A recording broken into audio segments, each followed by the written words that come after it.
السلام علیکم ورحمۃ اللہ وبرکاتہ۔ آج 19ویں پارے کے ثلاثہ سے 20ویں پارے تک کا خلاصہ مطلوب ہے۔ سورہ نمل میں یہ واضح ہے کہ اس کتاب کو اللہ نے ہدایت اور بشارت بنا کر نازل فرمایا ہے، لیکن اس پر ایمان وہی لائیں گے جن کے دلوں کے اندر آخرت کا خوف ہے۔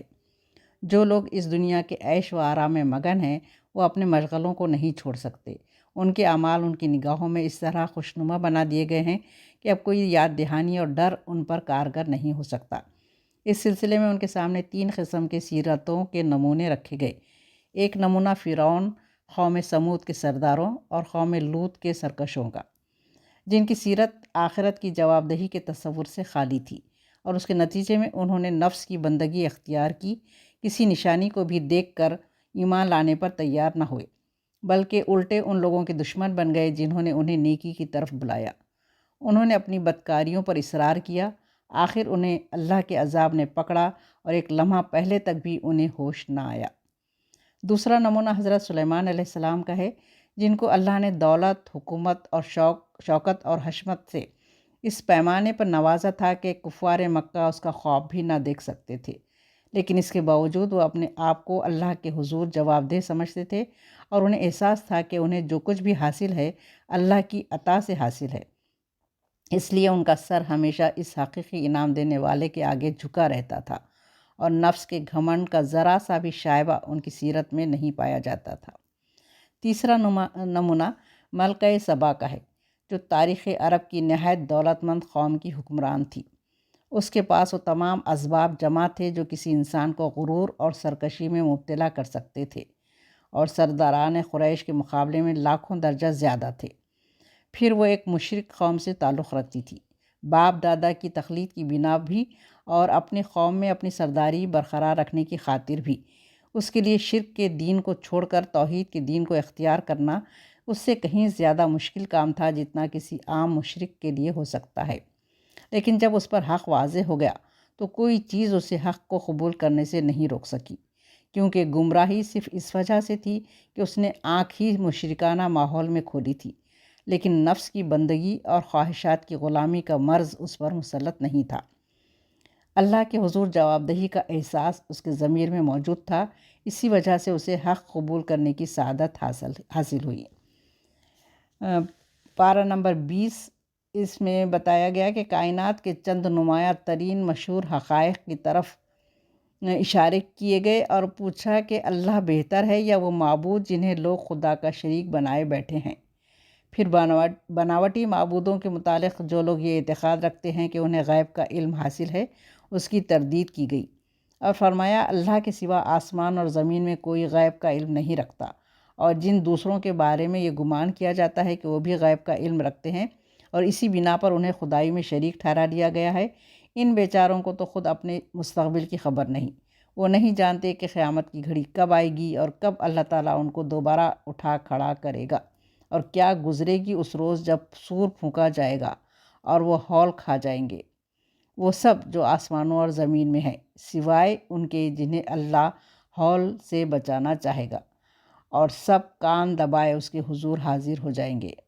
آج تم پہاڑوں کو دیکھتے ہو اور سمجھتے ہو کہ خوب گڑے ہوئے ہیں، مگر اس وقت یہ بادلوں کی طرح اڑ رہے ہوں گے۔ یہ اللہ کی قدرت کا کرشمہ ہوگا، جس نے ہر چیز کو حکمت کے ساتھ استوار کیا ہے۔ وہ خوب جانتا ہے کہ تم لوگ کیا کر رہے ہو۔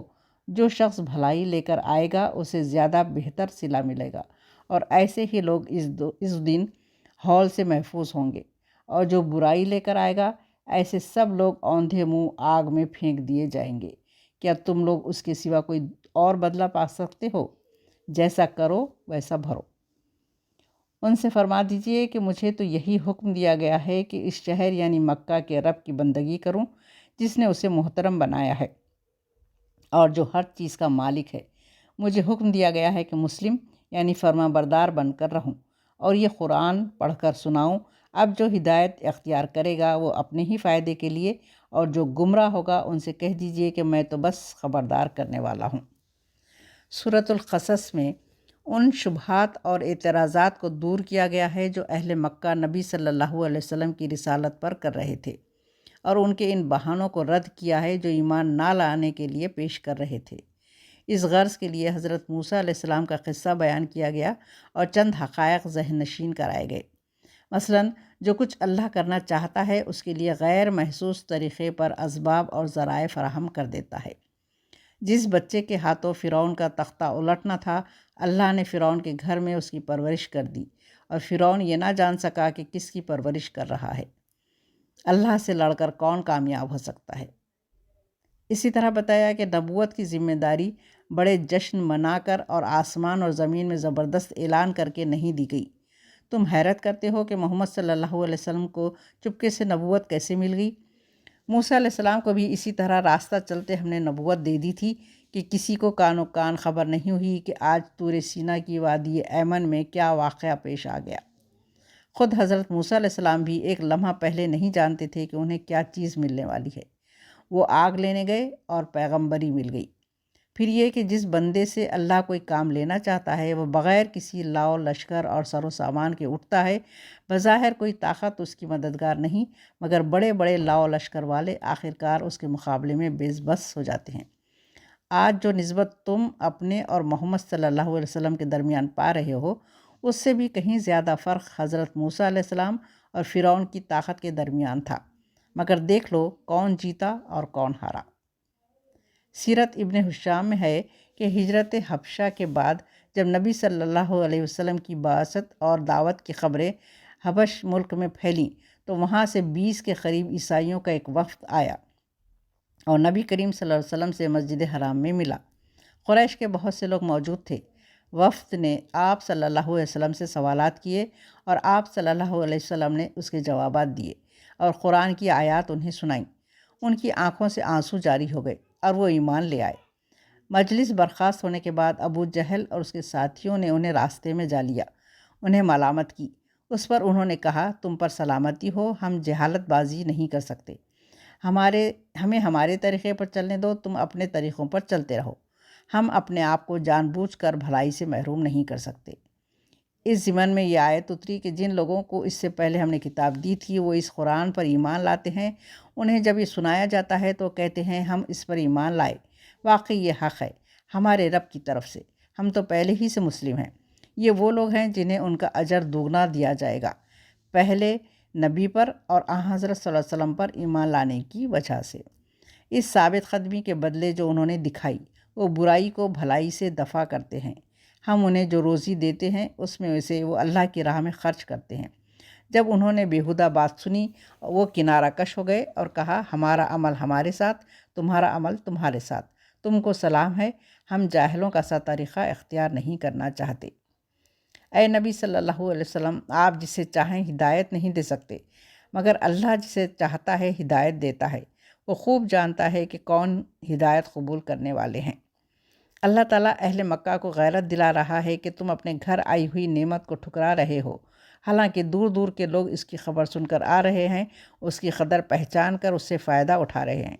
تم کتنے بد نصیب ہو کہ اس سے محروم ہو۔ آپ کو خطاب کر کے یہ بات کہی جا رہی ہے کہ آپ چاہتے ہیں کہ قوم کے لوگ عزیز و اقارب ایمان لے آئیں، مگر ہدایت تو اللہ کے اختیار میں ہے۔ وہ اس نعمت سے انہی لوگوں کو فیضیاب کرتا ہے جن میں وہ قبول ہدایت کی آمادگی پاتا ہے۔ تمہارے رشتہ داروں میں اگر یہ جوہر موجود نہ ہوا تو انہیں یہ فیض کیسے نصیب ہو سکتا ہے؟ ہارون کا تذکرہ اس سورہ میں آیا ہے کہ وہ موسیٰ علیہ السلام کی قوم میں سے تھا، مگر باغی ایسا کہ فرعون سے جا ملا۔ کافی دولت مند تھا، طاقتور آدمیوں کی جماعت اس کے خزانے کی کنجیاں اٹھاتی تھی۔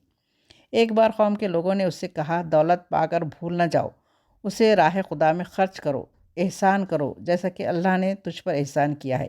زمین میں فساد برپا کرنے کی کوشش نہ کرو، اللہ فسادی کو پسند نہیں کرتا۔ کہنے لگا، یہ مال و دولت میری ذاتی خوبیوں کی بدولت ہے، میں کیوں خرچ کروں؟ کیا اسے علم نہیں کہ اس سے پہلے بہت سے ایسے لوگ گزرے ہیں جن کے پاس قارون سے زیادہ دولت تھی، اس سے زیادہ طاقتور تھے، مگر اللہ نے انہیں برباد کر دیا۔ مجرموں سے ان کے گناہ پوچھے نہیں جاتے۔ قارون ایک روز بڑے طمطراق سے قوم کے سامنے آیا۔ جو لوگ دنیاوی زندگی پر فریفتہ تھے کہنے لگے، کاش ہمارے پاس قارون جیسا خزانہ ہوتا، یہ تو بڑے نصیبوں والا ہے۔ لیکن سمجھدار لوگوں نے کہا، افسوس ہے، اللہ کا عطا کردہ ثواب اہل ایمان و صاحب عمل کے لیے کہیں زیادہ بہتر ہے۔ یہ درجہ برداشت کرنے والوں اور ثابت قدم رہنے والوں کو ملتا ہے۔ آخرکار اللہ نے قارون کو اس کے خزانے سمیت زمین میں دھسا دیا اور کوئی اسے بچا نہیں سکا، نہ وہ خود بچ سکا۔ جو لوگ اسے رشک بھری نگاہوں سے دیکھ رہے تھے کہنے لگے، افسوس، ہم بھول گئے تھے کہ اللہ اپنے بندوں میں سے جس کا رزق چاہتا ہے کشادہ کرتا ہے اور جسے چاہتا ہے نپا تلا دیتا ہے۔ اللہ کا احسان ہم پر نہ ہوتا تو ہم بھی زمین میں دھنسا دیے جاتے۔ افسوس، ہمیں یاد نہ رہا کہ کافر فلاح نہیں پاتے۔ سورہ کے اختتام پر اعلان ہوتا ہے کہ ہر چیز ہلاک ہونے والی ہے سوائے اس ذات کے، فرما برداری اسی کی ہے اور تم سب اسی کی طرف پلٹائے جانے والے ہو۔ سورہ عنکبوت مکہ معظمہ کے اس دور میں نازل ہوئی جبکہ مسلمانوں پر مصیبتوں کے پہاڑ توڑے جا رہے تھے۔ کفار کی طرف سے اسلام کی مخالفت پورے زور و شور سے ہو رہی تھی۔ ان حالات میں اللہ تعالیٰ نے یہ سورہ سچے مومنوں میں عزم اور ہمت اور استقامت پیدا کرنے اور دوسرے کمزور ایمان والوں کو شرم دلانے کے لیے نازل فرمائی۔ اس کے ساتھ کفار مکہ کو بھی اس میں سخت تنبیہ کی گئی ہے کہ اپنے حق میں اس انجام کو دعوت نہ دیں جو ہر زمانے میں حق سے دشمنی کرنے والوں کا ہوتا آیا ہے۔ اس سلسلے میں ان سوالات کا بھی جواب دیا گیا ہے جو بعض نوجوانوں کو اس وقت پیش آ رہے تھے۔ مثلاً والدین ان پر زور دیتے تھے کہ محمد صلی اللہ علیہ وسلم کا ساتھ چھوڑ دو اور ہمارے دین پر قائم رہو۔ جس قرآن پر تم ایمان لائے ہو اس میں تو یہی لکھا ہے کہ ماں باپ کا حق سب سے زیادہ ہے۔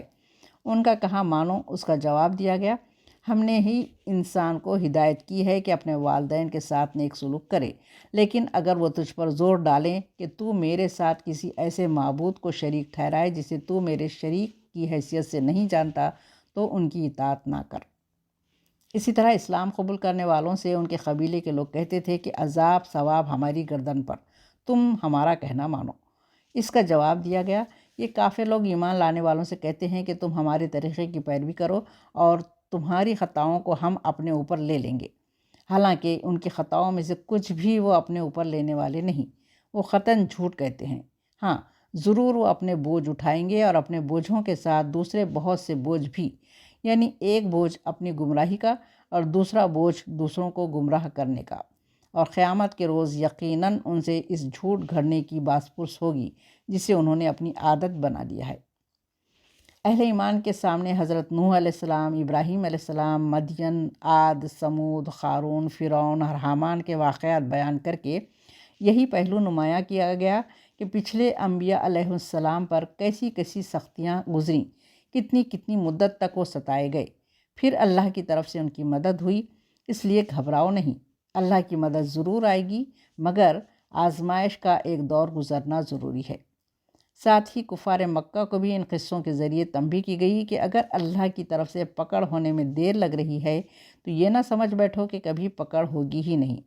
پچھلی تباہ شدہ قوموں کے کھنڈرات تمہارے سامنے ہیں، دیکھ لو کہ آخرکار ان کی شامت آ کر رہی۔ مسلمانوں کو ہدایت کی گئی ہے کہ اگر ظلم اور ستم ناقابل برداشت ہو جائے تو ایمان چھوڑنے کے بجائے گھر بار چھوڑ کر نکل جائیں۔ اللہ کی زمین وسیع ہے، جہاں اللہ کی بندگی کر سکو وہاں چلے جاؤ۔ کتنے ہی جانور ہیں جو اپنا رزق اپنی پیٹھوں پر اٹھائے نہیں پھرتے، اللہ ان کو رزق دیتا ہے، وہی تمہیں بھی دے گا، وہ سب کچھ سنتا اور جانتا ہے۔ بے شک اللہ تعالیٰ سے دعا ہے کہ اللہ تعالیٰ ہم کو قرآن کو پڑھنے، اس کو سمجھنے اور اس پر عمل کرنے کی توفیق عطا فرمائے۔ آمین یا رب العالمین۔